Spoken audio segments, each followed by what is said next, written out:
Well, in a moment, we'll introduce our topic of the day. But first, I recently came across a profoundly moving work shared on social media. It's called Autobiography in 5 Short Chapters. There's a hole in my sidewalk by Portia Nelson, and it brilliantly captures how the course Nigeria has taken since independence has depended on the choices our leaders have made, and that we are responsible for our outcomes and for the way things have and are likely to turn out. Therefore, we should take responsibility and then take action as 2023 approaches. Listen to this. Chapter 1. I walk down the street. There is a deep hole in the sidewalk. I fall in. I am lost. I'm helpless. It isn't my fault. It takes forever to find a way out. Chapter 2. I walk down the same street. There is a deep hole in the sidewalk. I don't see it. I fall in again. I can't believe I'm in the same place. It isn't my fault. It takes a long time to get out. Chapter 3. I walk down the same street. There is a deep hole in the sidewalk. I see it there. I still fall in. It's habit. It's my fault. I know where I am. I get out immediately. Chapter 4. I walk down the same street. There is a deep hole in the sidewalk. I walk around it. Chapter 5. I walk down a different street. Profound, isn't it? So what is the lesson here for Nigeria? Like the first chapters, this country found itself in a hole, helpless and lost, thinking that it isn't its fault and that it's powerless to change. But towards the end of chapter 5, the citizens realize that it is in fact their fault that they end up in the same hole, and therefore they find a new path. In 2023, we must learn to walk down a new street, one that has fewer potholes and will have us on track for future success. The mistakes we made in the past have allowed us to grow as a nation, and now we must show in 2023 that we have indeed learned from our mistakes and that the crisis has forced us to learn and to innovate.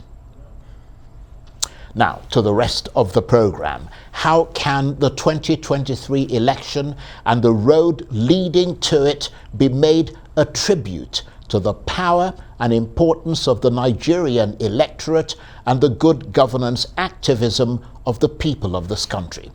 Well, so far, one telling indication of this has been the increasing willingness of the youth and women who collectively make up both the majority of registered voters and the population at large to actively participate in not only educating themselves about the issues, but to call out those they believe are in it for themselves and to align with the candidates they believe will make Nigeria better and greater. Sadly, this is starting to spark a brutal war of words and actions between the candidates and their supporters, especially when talking about their despised opponents. In the face of such saber rattling, how can we resist and return the focus to the issues, which is how the contestants intend to rescue this country if they win? Well, for more on this, I'm joined now in the studio, I'm delighted to say, by the political commentator and member of the editorial board of This Day newspapers, Dr. Okechukwu, who's also a professor of strategic management and human capital. Thank you very much for joining us. Thank you very much. How does it feel so far to you, this road to 2023? It feels good. You know, going back to the party primaries, the timing of the primary was the first plus for Nigerians. Usually, the primaries will come a few months before the elections. You have primaries 2-3 months later, there is a president-elect. And so the candidates and the parties never really get a chance to go around convincing anybody in the real sense of political messaging. And so rallies take place in stadia and in big places. people are hired for most of these rallies. They are not really party members, strictly, ideologically. And so that way, you have a new set of elected people, but not electorates. Because the electorate is somebody who takes a conscious, informed decision to decide that Charles Anagulu is going to this place in my name, and that I can always call him back for it. Now, thanks to Mahmoud and INEC, 8 months after the primaries, that's when the elections will take place. That means you have nearly 1 year to tell Nigerians who you are, what you have to offer, why they should take you seriously. And within that period, even for those who are wearing blinkers, they have some time to actually look at you and begin to see the facts they wouldn't have noticed. Yes, if the time was short, you'll just come in and give us some money and we'll vote for you.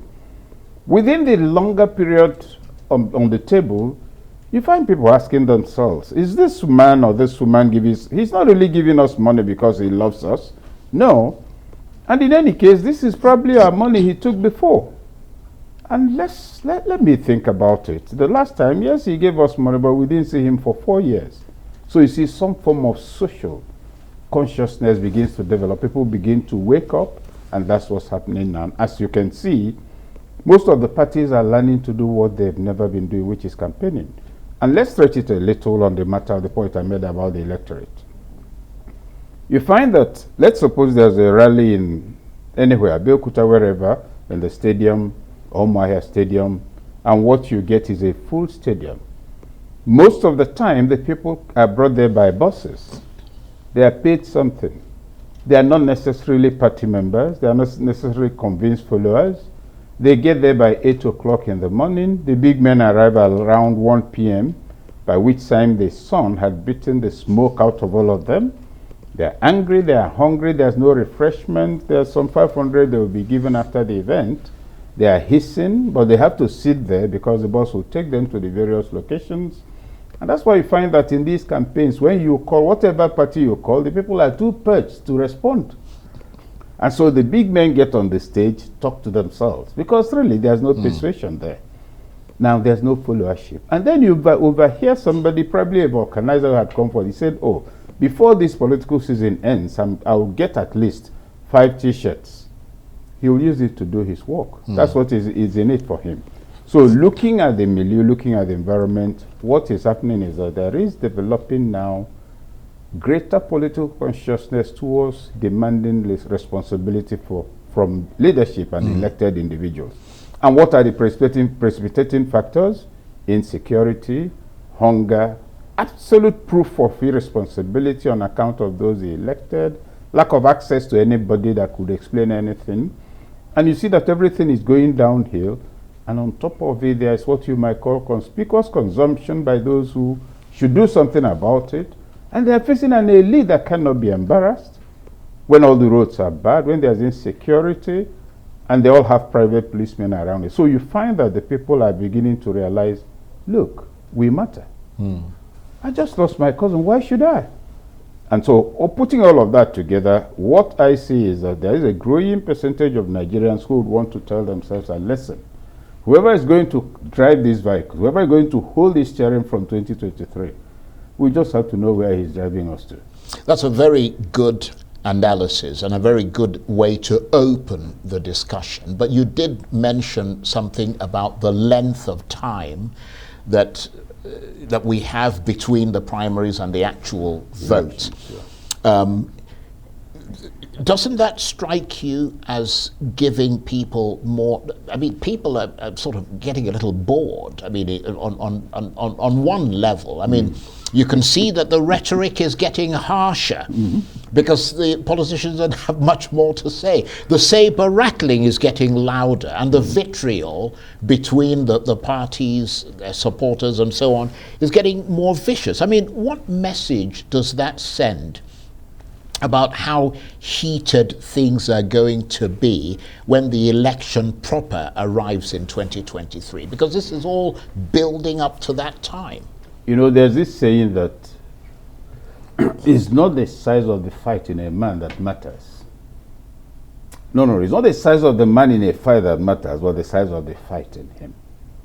You can make all the noise, One, you can't fast forward the elections. Secondly, if you're telling lies, you're bound to run out of lies.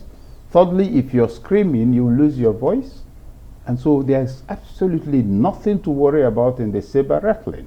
Keep rattling it. At a point, your hand will pain you. You put it down and find something else to do. Look, when the polity hits up in this form, and you know there's not any likelihood of visible physical violence, people are coming to speak English. Let them speak. They will run out of vocabulary at some point, or if they are telling lies, it will become clear. So I think this is part of the needed, if you like, fermentation and eruption that will lead people to conviction. I've come out, I'm representing a candidate, I'm calling the other person names. If I had only 1 week to do it, I could get away with it, but I have 7 weeks. So at some point, somebody will say, somebody who was even endorsing my insult will say, this man, doesn't he have manners? Wasn't he properly brought up? Can he just go on like this? Or doesn't he have anything better to say? His children, wouldn't they be ashamed watching him do this? You see, as far as I'm concerned, what's going on now is part of what you might call the awakening of a new national consciousness. When people are allowed to exhaust their excesses, when people are allowed to put out whatever they think, which would have worked, and which in the past worked in the short term, but which will not work in the long term. Yeah, that's a good point. So let's get beyond that rhetoric then and that saber rattling. What about the real message, which is the plans and manifestos of the leading parties and how they intend to rescue this country if they win? What is your assessment of their central messages? As manifestos, these are documents. And as documents which have to do with governance, they are statements of good intention. This is not the first time we're seeing manifestos, and if our historical experience is anything to go by, we have consistent proof, not just indication, of manifestos written by consultants, by the think tanks of various political parties, and which then get published, but which has nothing whatsoever to do with the thinking, disposition, plans, and intentions and aspirations of those in power. So they get into power, begin to quote and unquote run a government without any recourse to what is called the manifesto. So 3 things on the table. Number 1, it is good that the parties have finally all come out with their manifestos. Number 2, it took them a while, which makes us believe that some thinking went into it. Number 3, I've looked through the 3 of them. As they are, each has something it wants to offer and claims to offer. One cannot quarrel with that. But I would personally want to move beyond the document to the reflexes of those who are to deliver this document. You said 3. Some of them would say 4. Well, I agree. And would insist on 4. And insist and warn you not to contest. So we'll now move beyond, because why I don't want to also dwell on the document is that we've had fantastic documents in the past, well written, and then let's go back to 2014. You remember we were told to expect 1 naira to $1. We were told a lot of things, which had those who were saying he paid attention to the state of the economy, they wouldn't have said. Because as at the time of the election, the sitting government was concerned about how to pay salaries as from July.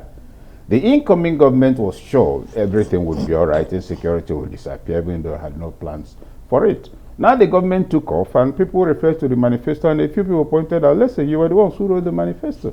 I didn't know anything about it. Now, so let's not discuss manifesto. It's not what we're going to vote for.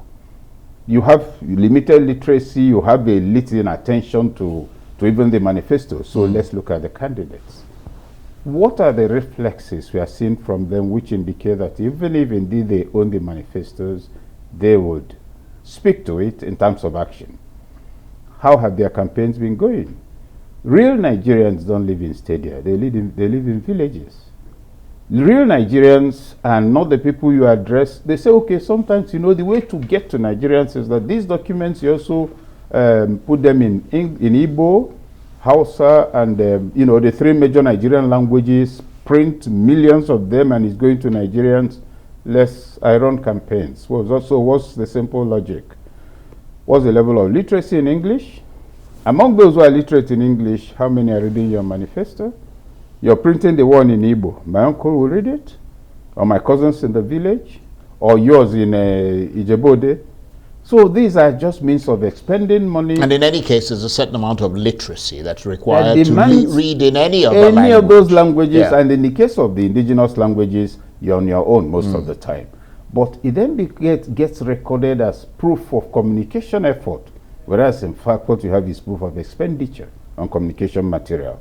And then you have advertisements. Advertisements, I don't know anybody who has changed his behavior because there's a full page advert.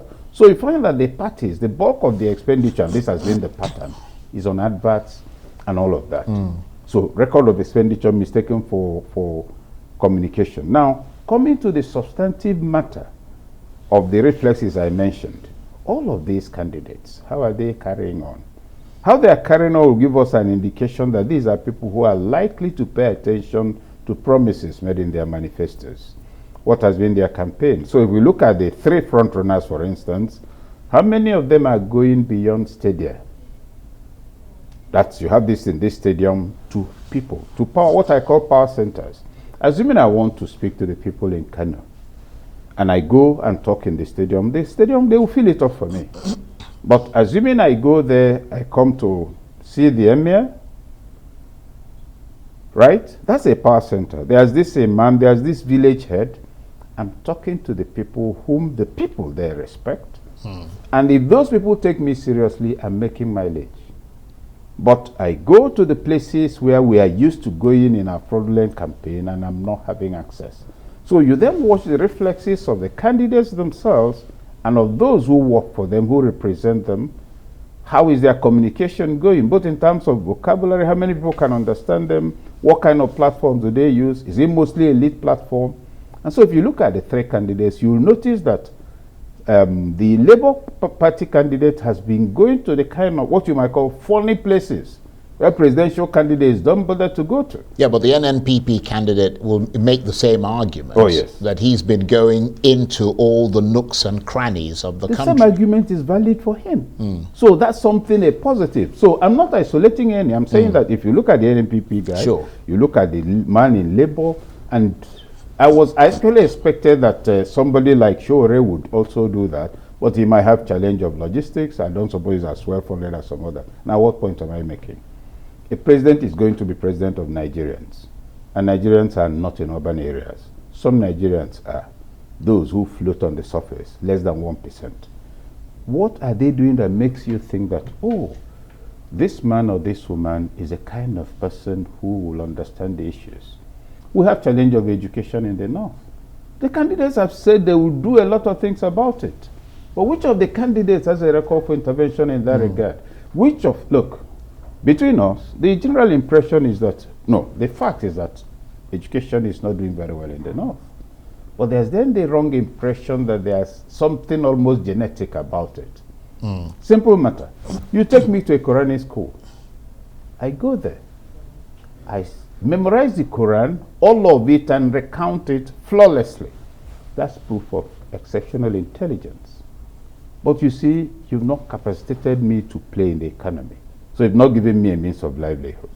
Now, by giving me that education, which is right on its own, all you need to do is couple it with something else that fits into the modern economy and Western education for survival. The evidence that I'm exceptionally intelligent will also manifest there. What kind of leader is behaving in such a way that things like this would occur to him among those campaigning? So these are some of the things we must look at beyond the document, which I can assure you the party experience in running even presidential campaigns, my experience is anything to go by.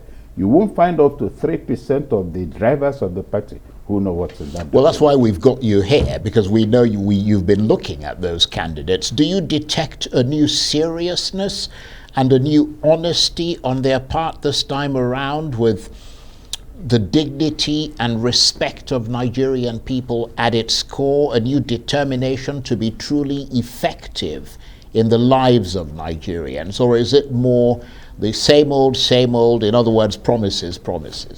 Well, I think it's a combination of both. The new seriousness I'm seeing is, willy-nilly.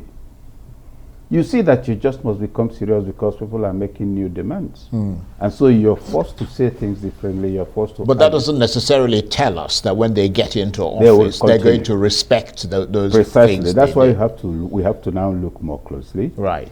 And then, okay, these candidates are beginning to do A, B, C, D.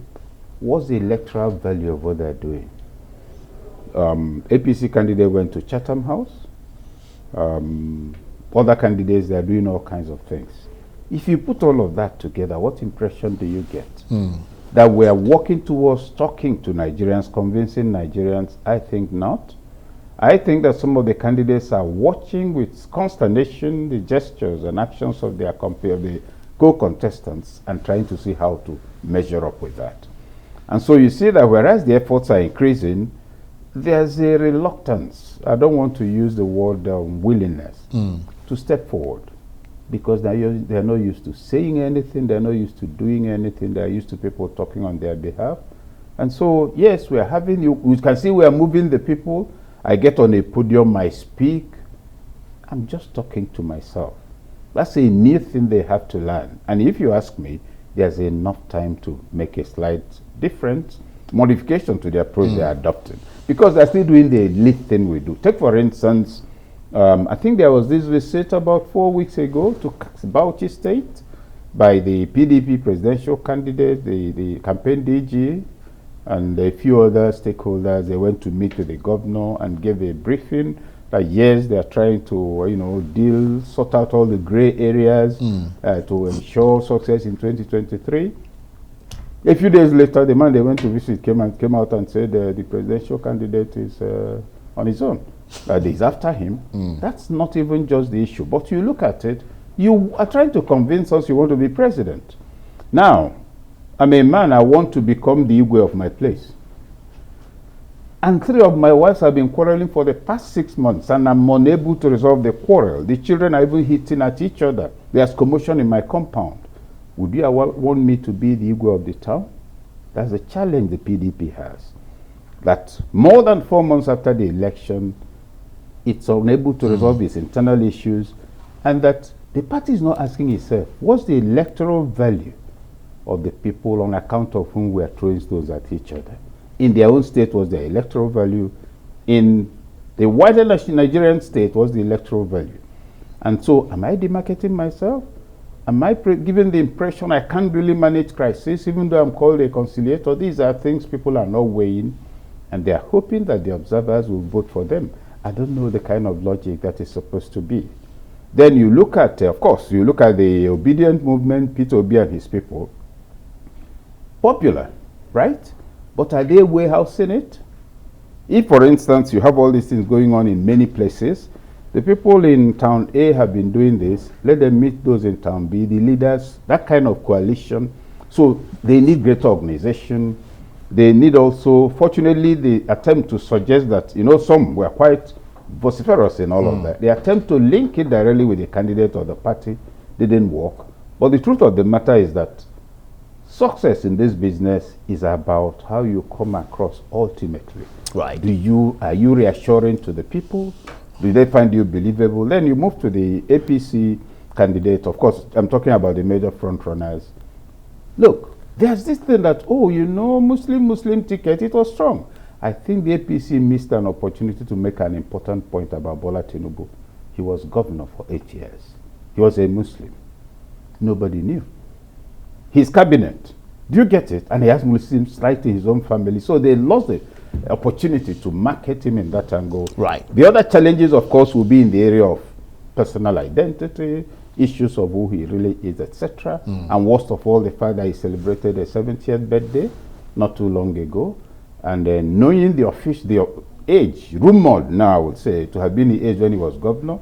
I don't know how he could have been 70 a few years ago, but he's not. A few months ago. But it's not, the point is that the elite sent him goodwill messages. So it's also a statement about the kind of country which we are. Okay, well, that's a very good point. And we've got about a minute or so, a minute and a half, and then we have to go live to the United States.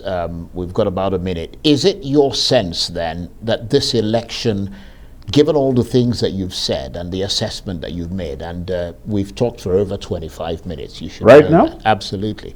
Is it your sense that this election represents a critical junction in the political and democratic history and evolution of this country, and that its success will represent a huge leap forward for the democratic future of Nigeria? Not a critical junction, the ultimate junction.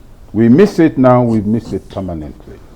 We have a new generation of people, we have cross-generational crisis, we have an economy that's not working, we have insecurity where people can move around, the elite can't even enjoy their wealth, and in some cases their loot. And the people have woken up to the fact that this cannot go on. The answer is yes. And that's why every effort to lead the people to make informed decisions is what would help. And the parties, you see, we're advancing to the point where people will now collect money and actually still vote against you. So 2023 will make or mar the nation. Yeah, that's my view. It's not only critical, but very fundamental. Okay. I want to thank you very much indeed, Dr. Okechukwu. Always a pleasure to get the benefit of your analysis. And he is, of course, a political commentator, member of the editorial board of This Day newspapers, and also a professor of strategic management and human capital development. Now I know why you're a professor. Thank you very much indeed.